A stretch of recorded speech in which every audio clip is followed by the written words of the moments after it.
Good afternoon, everybody. What's going on? All right, happy Tuesday. So this week is Lesbian Visibility Week, and as the first openly queer person to hold the position of press secretary for the President of the United States, I see every day how important visibility and representation are. Today, I'm honored to welcome the cast of The L Word and Generation Q, two Showtime series that chronicle the friendship, the love, the challenges, and the triumphs of strong, funny, and resilient queer women. Up here with me are the amazing, talented actresses who play those very roles. Jennifer Beals, Leisha Haley, and Catherine Menig, and the show's co-creator, writer, and executive producer, Eileen Shaken. After hearing from them briefly at the podium today, the cast will meet with LGBTQI+ staffers of the Biden-Harris administration to talk about our administration's work to advance full equality for our community. Last year, I had the personal privilege of attending the filming of an episode showcasing the marriage of two characters, Bet and Tina, a moment that meant so much to queer women across the country. Even though I grew up in one of the most diverse cities in the world, as some of you know, I grew up in New York City, as a young queer woman of color, I felt alone and sometimes invisible. For so many people in our community, the L Word's impact cannot be understated. Being able to see diverse narratives that reflect our lives is incredibly important. It is important that young people see characters on television and in the books who they can relate to, whose life stories and identities inspire them to reach their highest potential. It's important that LGBTQI+ people are represented in government, in shows, in institutions across the country. And this work is more important than ever as the LGBTQI+ community continues to face relentless attacks from some Republicans across the country. From books bans to don't say gay laws, MAGA extremists want to roll back the visibility and progress we fought so hard to achieve. But LGBTQI+ youth are resilient, and you've heard me say this before, you've heard the president say this before, they are fierce, they fight back, they aren't going anywhere. And there are people from the White House, from the president to the vice president to this administration and beyond who have their back. This week is a testament to how far we've come and the work that remains to advance equality to all people. And with that, I just want to give a special thanks again to the team behind me, the amazing actresses who have played these historic roles over the past several years. And a warm, huge thanks to Eileen, who created a show that only told our stories, but also, and this is, I believe, very, very true, save precious lives. And also, one last thing is change hearts and minds. So thank you so much, Eileen, for your creative brilliance and putting this to life. And so with that, I believe you're up next, Eileen. Thank you, Karine. We're honored to have the opportunity to be here today, standing beside the first out lesbian press secretary in our history, who serves the most pro-LGBTQI president in our history. When the L Word debuted in 2004, we too accomplished a few firsts by bringing our stories into homes and communities across the country and around the world. We learned by the beautiful response to our show how profoundly important it is for people, particularly young people, to see themselves reflected in our entertainment culture and to know that they're embraced, valued, and not alone. We're delighted that the L Word lives on and speaks to a new generation, but we're painfully aware that our struggles are far from over.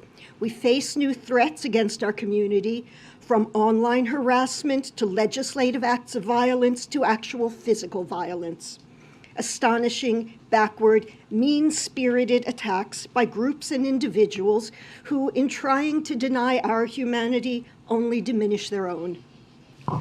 We've been fighting this fight for generations and will never stand down. They may try to erase our stories from classrooms and libraries, but we're here. We're here today at the White House. And we won't be erased.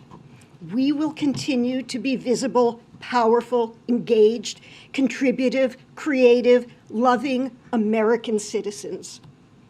We're galvanized by President Biden's leadership, from strengthening non-discrimination protections for our communities, to signing the Respect for Marriage Act into law, to supporting LGBTQI kids and their parents. And we're thankful to this president for giving us the first out lesbian press secretary who represents hope and possibility for so many people, young and a bit older. My colleagues and I want to wish President and Dr. Biden, Press Secretary Karine Jean-Pierre and her family, and each and every one of you an enlightened Lesbian Visibility Week, month, year, decade, century, and so on and on and on. Thank you so much. And here's my colleague, Leisha Haley. Thanks.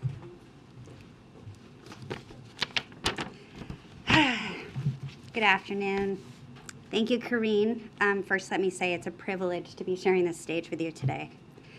I'm standing here today because as a young gay girl in Nebraska who raced soapbox derby cars and wore rainbow suspenders, I was seen by my family. Their love and support gave me the courage and confidence to live my life openly. As an actor on the L Word, I have had the enormous honor and responsibility of being visible for over 20 years. But visibility is not just the act of being seen, it is the ability to see. So to the librarian in Texas advocating to keep books with LGBTQIA themes on the shelves, we see you. To the LGBTQIA people leading their communities as rabbis, pastors, and ministers, we see you. To the LGBTQIA community in Missouri about to lose their gender-affirming care, we see you. To the LGBTQIA community affected by the Dobbs decision in Idaho, Wisconsin, Alabama, Tennessee, we see you. And to the first openly LGBTQIA press secretary, we see you. Visibility starts in our homes and our communities, and even if it feels like you're under attack, know that we see you. Thank you.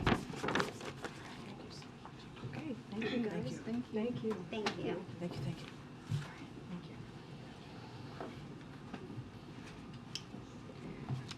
All right, thanks, everybody. This is like the quietest I've heard you guys. Okay, now let's continue. I have a couple things at the top, and then we'll opening up for questions and answer, per usual. So, speaking of the MAGA proposal that we have talked about many times over the past week, we've learned some important details in the last 24 hours. First, we learned Speaker McCarthy's bill would cut the American economy off at the knees. In a new analysis, Moody's Analytics finds that the Speaker's legislation would increase the odds of a recession, cost 780,000 jobs, weaken the economy, and increase the unemployment rate. Second, the Department of Health and Human Services released new analysis showing how Speaker McCarthy's proposal would jeopardize health care for 21 million Americans who are enrolled in Medicaid. It would reduce access to health centers across the country. An estimated 630,000 patients in rural areas could lose access to health centers. And third, the Department of Education shared how the Speaker's bill would remove up to 60,000 teachers from classrooms, reduce support for as many as 7.5 million children with disabilities, gut funding for schools serving low-income students, slash mental health and violence prevention services, eliminate student debt relief for more than 40 million Americans, and make college more expensive by reducing Pell Grants for millions. It's clear that the Speaker's bill breaks House Republicans' commitment to America. In the run-up to the 2022 election, House Republicans promised to put cops on the beat. Instead, they're fighting to put fentanyl on the street by defunding Border Patrol. Their proposal makes clear that only things House Republicans are committed to giving to Americans are increased crime, lower economic growth, and more manufacturing jobs sent back to China. The Speaker's position is that unless the President and the Senate agree to that job-killing, cost-increasing, anti-farm, anti-healthcare, anti-education agenda, they're going to default and crash the economy. That's not just unreasonable, but it's also incredibly dangerous. Instead of playing these games, they should avoid default, take it off the table, and have a conversation with the President, his administration, and other congressional leaders about the budget, about spending. Now, moving on to the next topic. Today, Washington State has become the 10th state in the nation, alongside Washington, D.C., to ban assault weapons and get weapons of war off America's streets.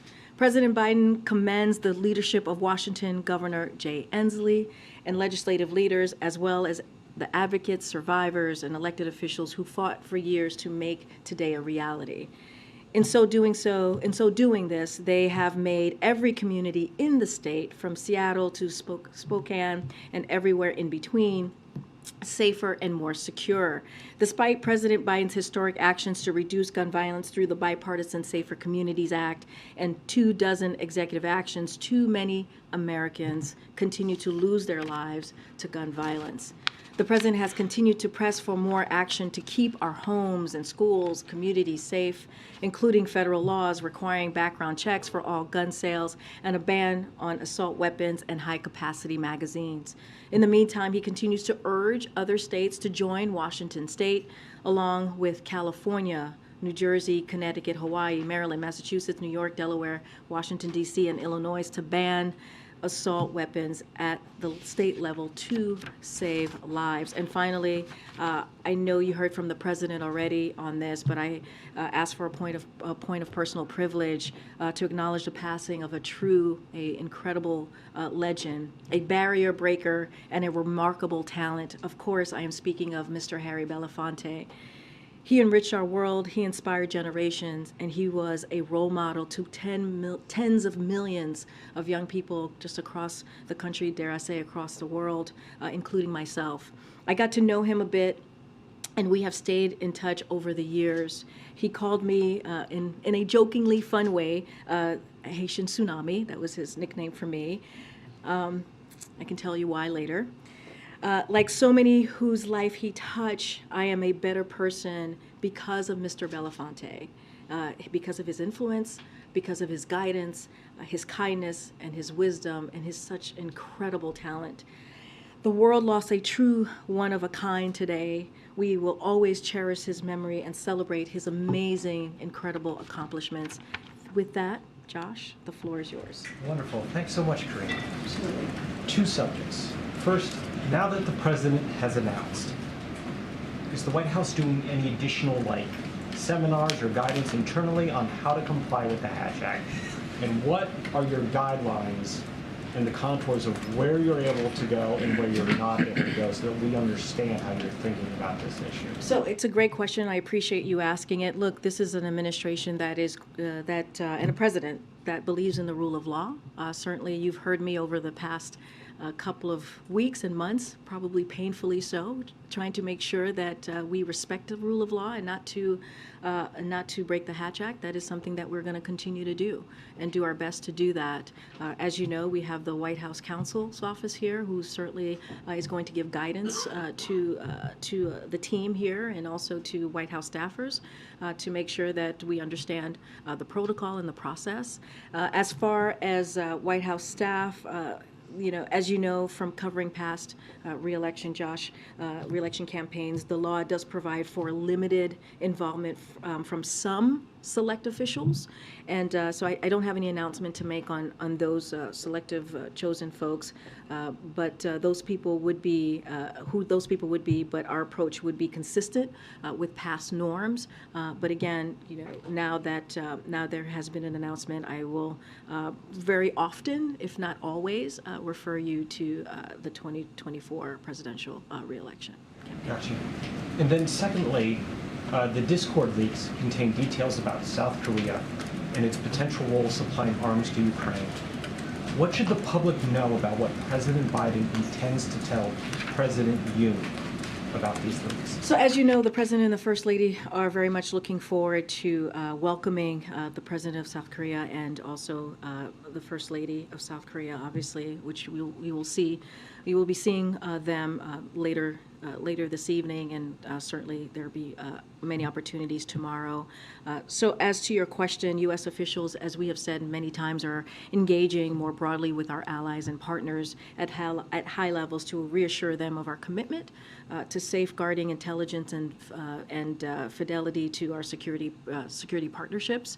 Our commitment to the ROK is ironclad, and that has been and will continue to be so. We have engaged, again, at high levels with allies, including the ROK, on the subject of the unauthorized disclosures, and we take this very seriously. And it is consistent with being close and enduring allies. Again, it is ironclad, our commitment to them. Thanks. I want to circle back to something I asked last week, because clearly the president did have plans to mark the anniversary of his 2020 campaign. Yes, launch. and I congratulated you for being incredibly clever with the question. Yes, I remember. I'm going to try again. Okay, here we go. When did the president make this personal decision that now was the time to announce? And what was the factor that tipped the scale here? So again, going to be very careful here. 2024 election. I actually don't have anything to share, like behind the scenes on his decision making. I think the president spoke to this himself when he was asked before today about his intention to run and his plans to run. And so I will refer you back to what he has said more explicitly when he had those interviews. So I don't want to say much more than that from here. But again, want to be really mindful. There's now a presidential campaign, re-election campaign, and so those type of questions, I would refer you to them. Sure, but this is a question about his personal decision, not politics. No, I totally understand. I don't have anything to share on that. I would refer you to totally understand, what was his decision, what was his thinking process. I would certainly refer you to the 2024 campaign. And can you just tell us, when was Julia Chavez Rodriguez's final day here at the White House? Don't have anything to announce or share on a timeline from here. So on Sudan, Karine, what diplomacy are you engaging in to try to get the ceasefire extended? So a couple of things, Steve, that I want to lay out for you. So the President's senior national security team has been in direct contact with the SAF and RSF leadership. You heard directly from our national security advisor, Jake Sullivan, on this yesterday, to urge the generals, to urge them to end hostilities immediately without preconditions. And we are consulting very closely with regional and other partners as well. And I know many of you have been reporting this, but following the intense negotiation over the past 48 hours, the SAF and the RSF have agreed to implement a nationwide 72-hour ceasefire that started at midnight just last night on April 24th. And during this period, we're going to continue to urge SAF and RSF to fully uphold the ceasefire and to support a durable end to the fighting. The United States is coordinating with regional and international partners and Sudanese civilian stakeholders to assist in the creation of a committee to oversee the negotiation, conclusion, and implementation of a permanent ceasefire of hostilities and humanitarian arrangements in Sudan. We will continue to work toward the shared goal of a return to civilian government in Sudan.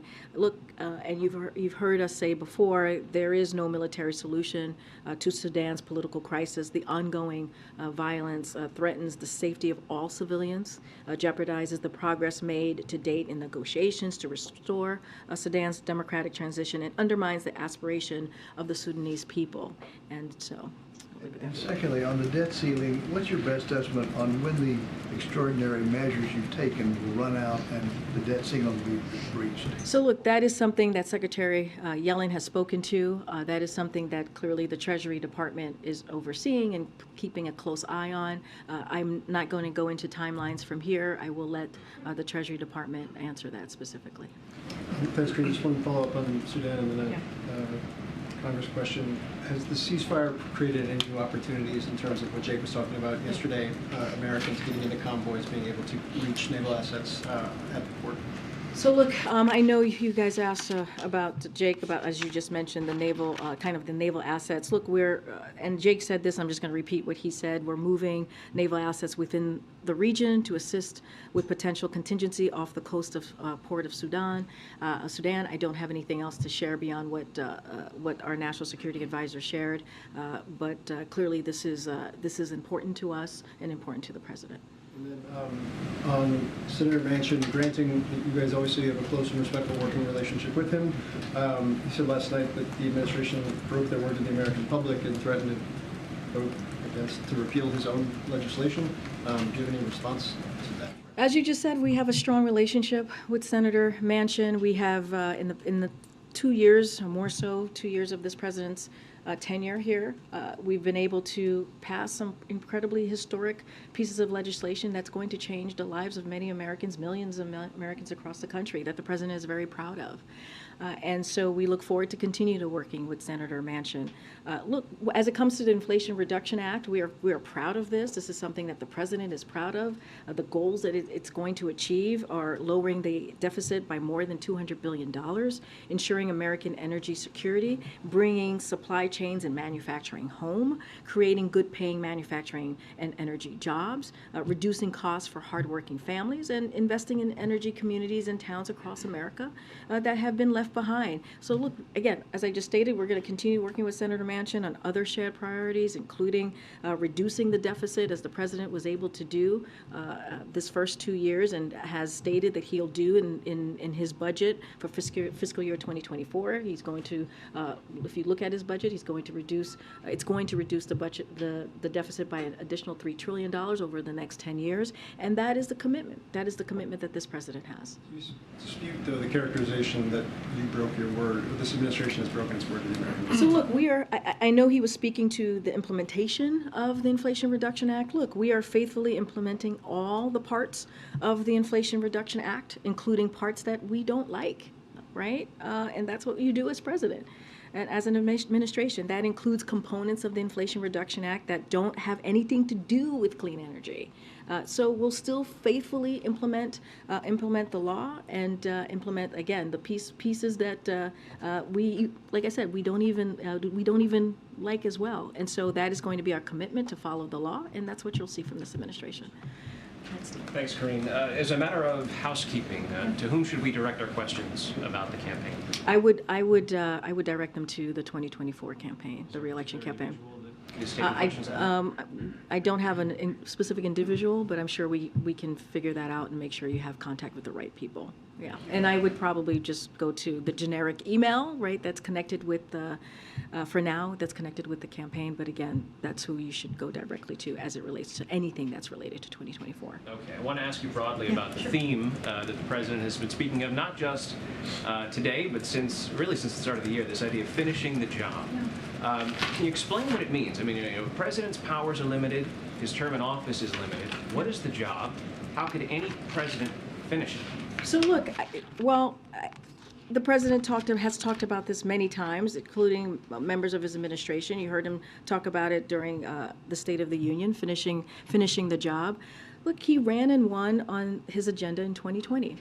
And so he has, of course, used similar language to update the American people as he works to fulfill his promises. The president believes that he needs to continuing deliver for the American people. You hear us talk about his economic policy and how it has, because of the historic pieces of legislation that have gone through, how that has enabled him to build an economy from the bottom up, middle out. So when you think about that, you think about Medicare being able to negotiate for lower drug costs. You think about the infrastructure, bipartisan infrastructure legislation. Let's not forget, in the last administration, Infrastructure Week was a joke. It was a tagline to make fun of, and this is a president that's been able to make that happen. So that is, getting the job done, and also finishing that up by making sure that we're implementing those laws, implementing those important policies.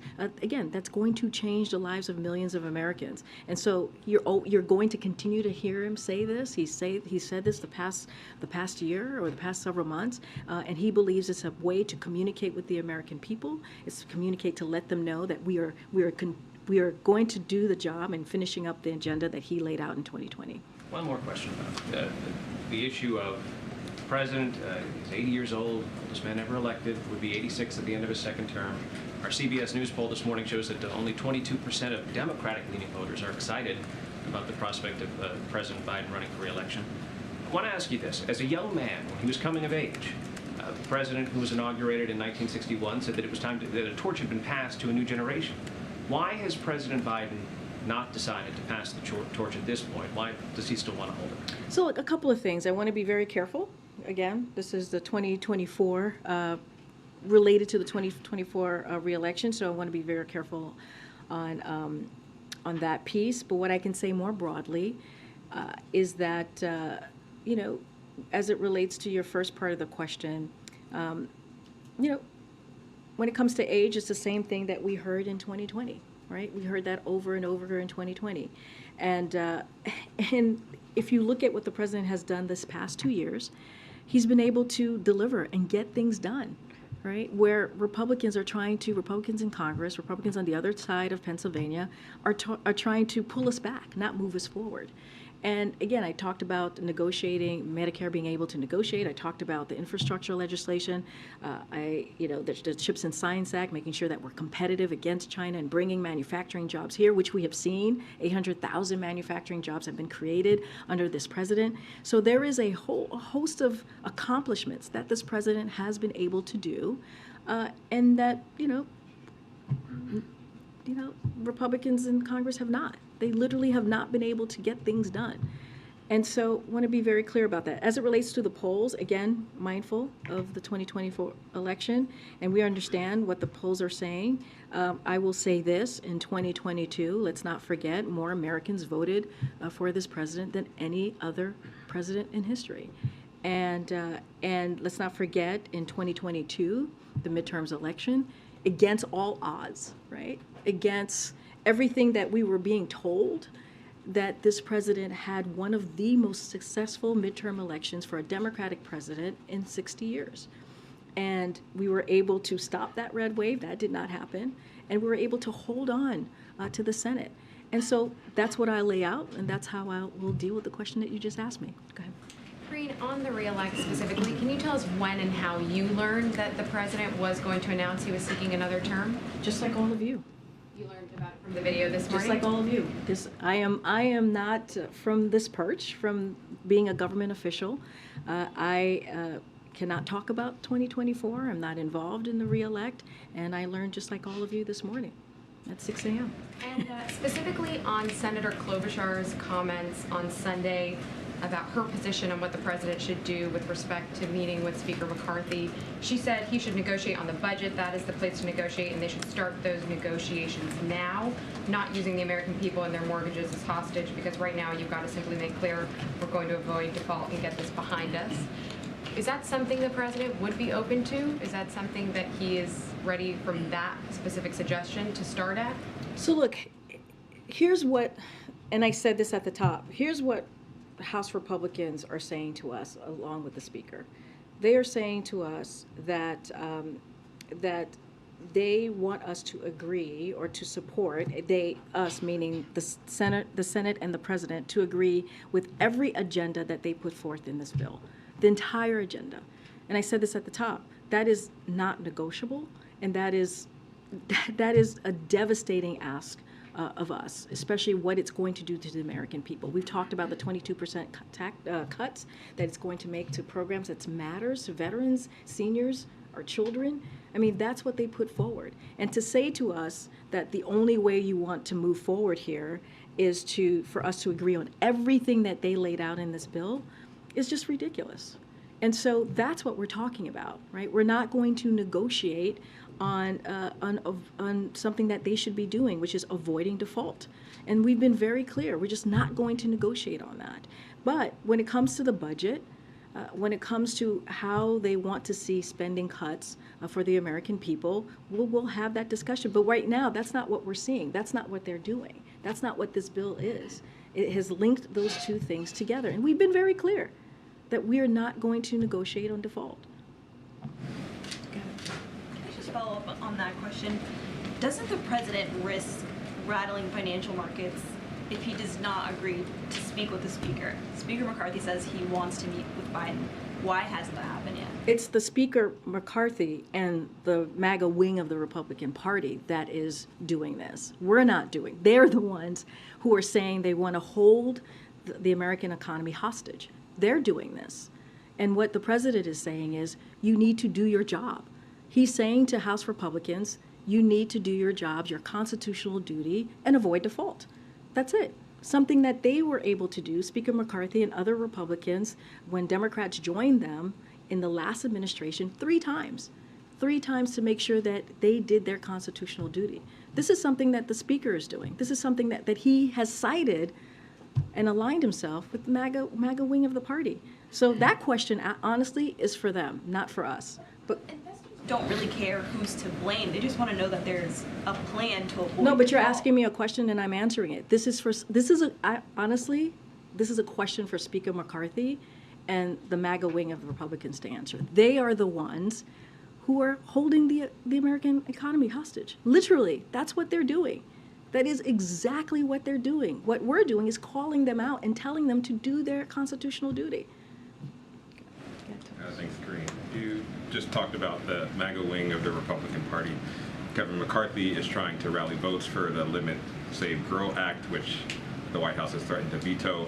If he's able to get 218 votes for this bill, does this become a mainstream Republican position as opposed to just a wing of the party? And if this is the mainstream position, what's your Appreciate the question, but I'm not going to jump into hypotheticals from here. I'm not a House whip. He has to do his job as Speaker and see if he can get the votes for this bill that is, again, detrimental and dangerous. It is dangerous to American families. If you look at the bill, as I've said many times, it is going to hurt families who are trying to make ends meet. That's what this bill does. So that's up to the Speaker to see if he can whip the votes. We have been very clear. This president does not support this bill. I think Leader Schumer has been very clear about this bill, and I'll let the leader speak for himself. We have spoken, we read out a conversation that the president had with leaders Schumer and Jeffries, agreed that we won't negotiate over avoiding default. We're just not going to do that, and we've been very clear. I'm going to try and go to the back because I know I haven't called in some folks. Go ahead, Chris, and then I'll continue. National Republicans released this AI-generated video looking out into the future under President Obama. Does the administration have a position about official groups using AI to put videos out? Is this something that the White House would consider doing? So I haven't seen this AI video, so I have to take a look at it and talk to our team. What I can say more broadly, we have a comprehensive process which is underway to ensure a cohesive federal government approach to AI-related risk and opportunities. But we've said this many times before, which is tech companies have a responsibility to make sure their products are safe before making them public.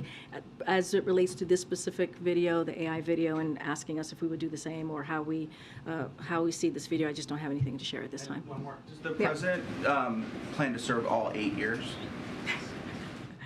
I'm just not going to get ahead of the president. That's something for him to decide. I'm just not going to get ahead of it. And there's a 2024 campaign. Anything related to that, I would refer you to that. Go ahead, Gary.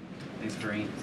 First, on President Biden and Vice President Harris's trip, meeting with the Tennessee Three yesterday, one of my colleagues asked Representative Justin Jones if he raised up the issue of declaring gun violence a public health emergency.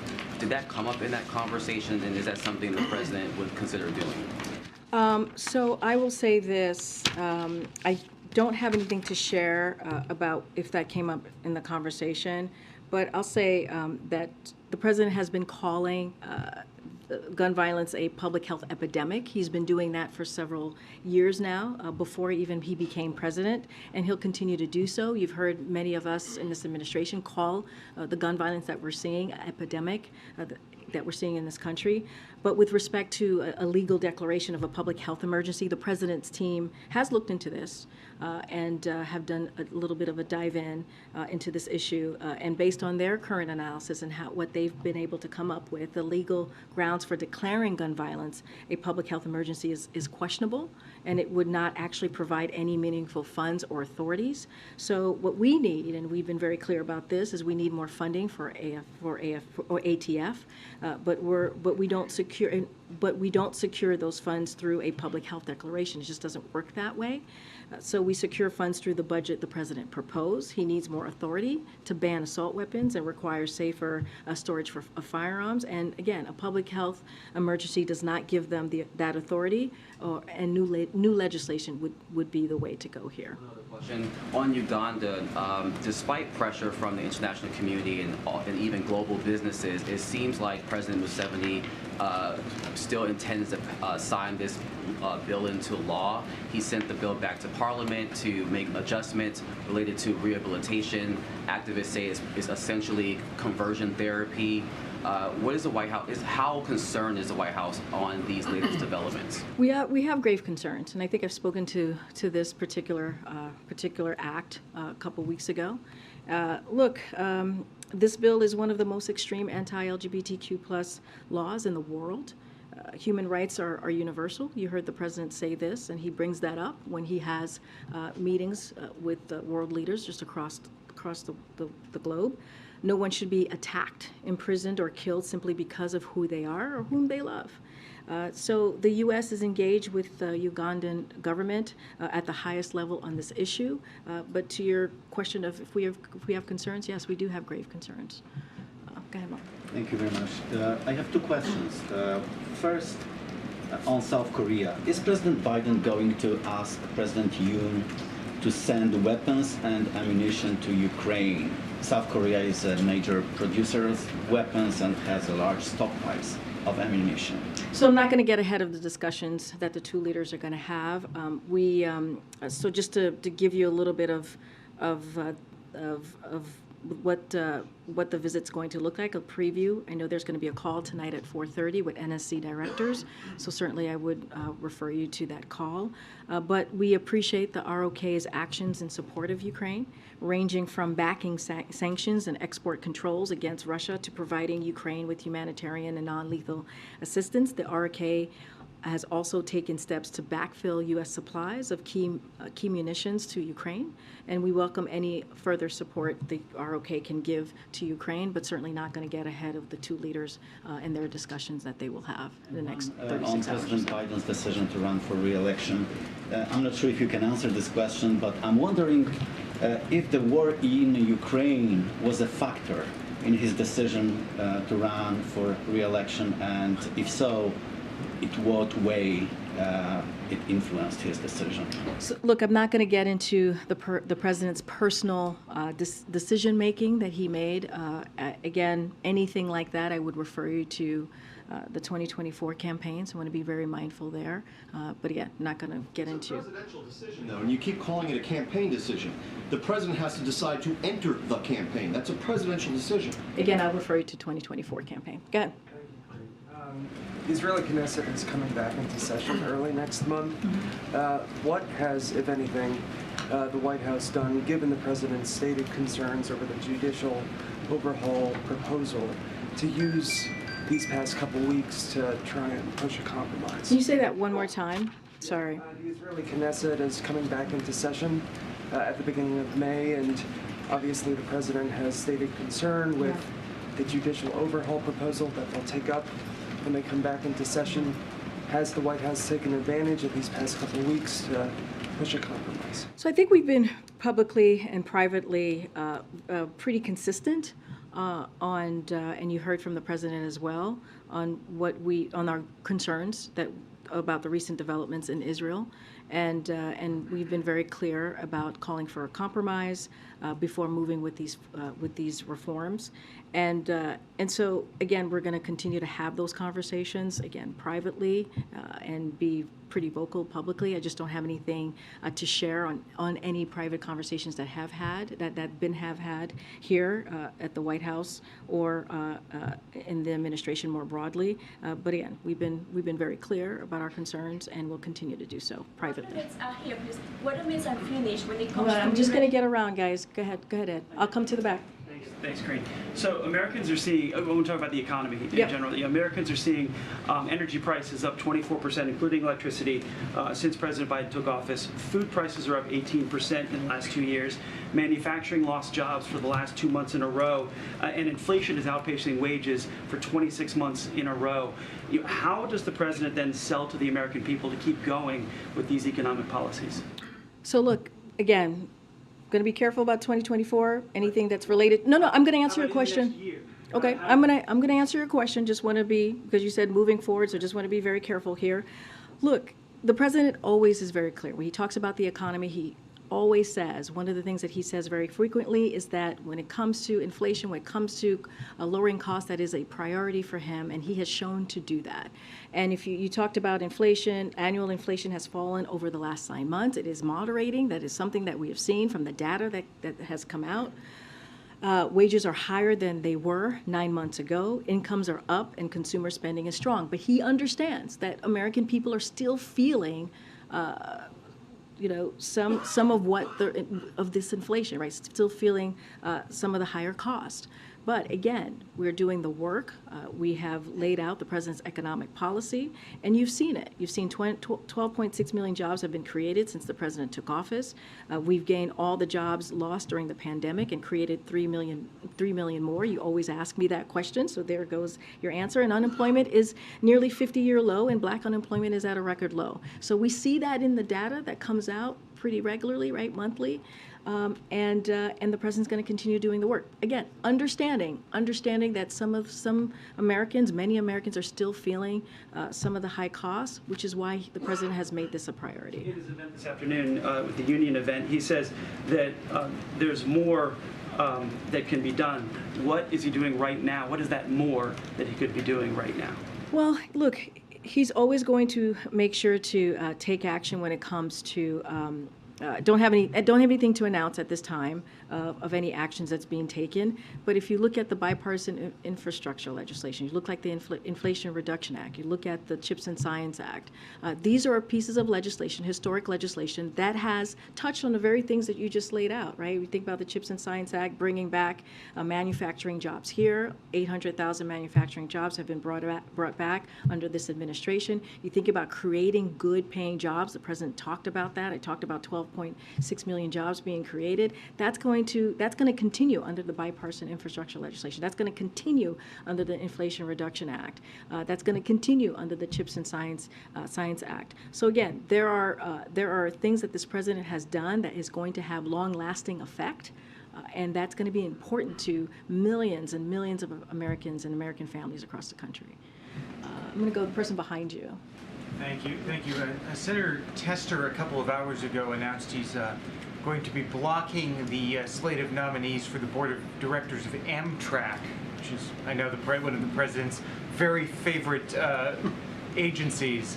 Does the White House have any comment on that and his concerns about there not being nominees for the board who are from more rural states? So I actually have not seen Senator Tester's, that story on Senator Tester. Look, we're going to continue. The commitment that we have here is going to continue. Our Office of Leg Affairs and other offices here at the White House have those conversations with members in the Senate when it comes to nomination, when it comes to pushing important key roles, nominations. And so don't have anything to read out on how we're going to move forward. But we have those discussions all the time and try to garner support for things that really matter, not just to the president, but to the American people as well. And would you say the same about the Secretary of Labor nominee, since the president was just giving a speech to a labor group earlier? Does the same apply to the status of? Oh, absolutely. We are confident in her nomination as well. She's gotten a lot of many labor organization has supported her nomination. This is something that the president is proud to have nominated her, and is going to continue to do the work that we need to do to get her to be the Secretary of Department of Labor. And let's not forget, as Deputy Secretary, she was able to get all Democratic senators to move forward her nomination. And she stood alongside Secretary Walsh during these last 2 years to do the incredible work. I just laid out the job creation that we were able to do. That was also because of the work that she was able to do with then Secretary Walsh. And so, look, we're confident, and we're going to continue to have those conversations and make sure that happens. Okay. Thank you, Karine.